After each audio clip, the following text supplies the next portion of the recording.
नमस्कार मित्रों, स्वागत है आप सभी का एक बार फिर से हमारे सनातन धर्म पुराण चैनल पर। मित्रों, यह तो आप सभी जानते ही हैं कि भगवान शिव आदि अनंत निराकार और निर्गुण है। संपूर्ण ब्रह्मांड में ऐसा कोई नहीं जो भगवान शिव के बारे में नहीं जानता हो, लेकिन भगवान शिव के सत्य स्वरूप को जानना सबके बस की बात नहीं है। हम शिवलिंग की पूजा तो करते हैं, लेकिन हम में से ज्यादातर लोग यह नहीं जानते हैं कि शिवलिंग का वास्तविक अर्थ क्या है, शिवलिंग क्या प्रदर्शित करता है, क्यों पूजनीय है, शिवलिंग का आकार ऐसा ही क्यों है, शिवलिंग का शाब्दिक अर्थ क्या है और शिवलिंग से हमें क्या बोध मिलता है। आज की इस प्रस्तुति में हम इस रहस्य के बारे में जानेंगे, तो इस प्रस्तुति में अंत तक जरूर बने रहे। बहुत से लोगों ने शिवलिंग का गलत मतलब बताकर लोगों को भ्रमित कर रखा है, लेकिन सबसे ज्यादा आश्चर्य की बात तो यह है कि इस षड्यंत्र में कुछ विदेशी लोगों के साथ साथ कुछ हमारे देश के लोग भी शामिल हैं। लोगों ने शिवलिंग का बहुत ही गंदा मतलब निकाल रखा है। लोगों ने जो वजो भ्रांति फैला रखी है उसे दूर करना अति आवश्यक है। कुछ लोगों ने शिवलिंग का इतना गलत अर्थ बता रखा है कि हम उसकी व्याख्या करना भी पाप समझते हैं और महादेव का अपमान समझते हैं, लेकिन सच्चाई ज्यादा देर छिपी नहीं रह सकती है। आज के बाद आपको शिवलिंग का वास्तविक अर्थ और रहस्य पता चल जाएगा, तो इस प्रस्तुति में अंत तक जुड़े रहिएगा ताकि आप तक सभी जानकारी मिल सके। सबसे पहले हम शिवलिंग का शाब्दिक अर्थ क्या है वह जानते हैं।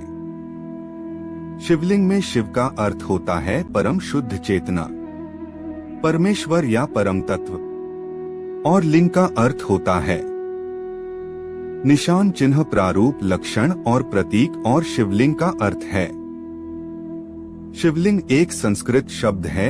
यह लिंग का अर्थ है प्रतीक, यानी शिवलिंग का अर्थ है शिव का प्रतीक। शिवलिंग को हम शिव का स्वरूप मान उनकी पूजा करते हैं। संस्कृत भाषा में जिस प्रकार पुल्लिंग का अर्थ पुरुष का प्रतीक है और स्त्रीलिंग का अर्थ स्त्री का प्रतीक होता है, उसी प्रकार शिव का अर्थ शिव का प्रतीक है। पुराणों में वर्णित एक कथा के अनुसार ऋषियों ने सूत जी से प्रश्न किया कि सभी देवताओं की पूजा मूर्ति स्वरूप में होती है, लेकिन लिंग में नहीं, परंतु भगवान शिव की पूजा लिंग और मूर्ति स्वरूप दोनों में क्यों की जाती है। फिर सूत जी ने बड़े विनम्र भाव से कहा, आपका यह प्रश्न बहुत अद्भुत और पवित्र है। एकमात्र भगवान शिव ही ब्रह्म रूप होने के कारण निराकार कहलाते हैं। रूपवान होने के कारण उन्हें साकार भी कहा जाता है और इसलिए वे साकार और निराकार दोनों हैं।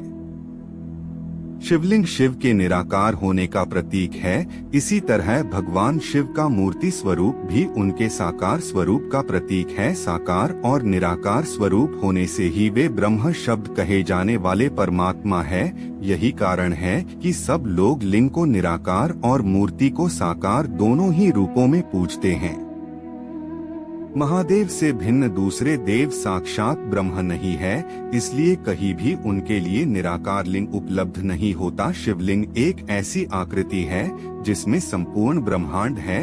आपने शिवलिंग को अलग अलग आकारों में देखा होगा, जिसमें से कुछ शिवलिंग मनुष्य द्वारा बनाए गए हैं और कुछ भगवान द्वारा स्वयंभू प्राकट्य है। परंतु अगर हम प्रमुख 12 ज्योतिर्लिंग के संदर्भ में चर्चा करें तो उन सभी का आकार एक दूसरे से भिन्न है। ऐसा इसलिए है क्योंकि अलग अलग उद्देश्यों को प्राप्त करने के लिए अलग अलग शिवलिंग बनाए गए हैं। कुछ शिवलिंग को स्वास्थ्य के लिए बनाए गए हैं, कुछ को विवाह के लिए व कुछ को ध्यान साधना के लिए स्थापित किए गए हैं। इन सभी निराकार रूपी भगवान शिव के प्रति इन लोगों में एक समानता अवश्य है कि इनकी बनावट अंडे के आकार की है, जो वस्तुतः ब्रह्मांड की आकृति भी है। शिवलिंग स्त्री या पुरुष का प्रतीक न होकर संपूर्ण ब्रह्मांड के शून्य निराकार का प्रतीक है।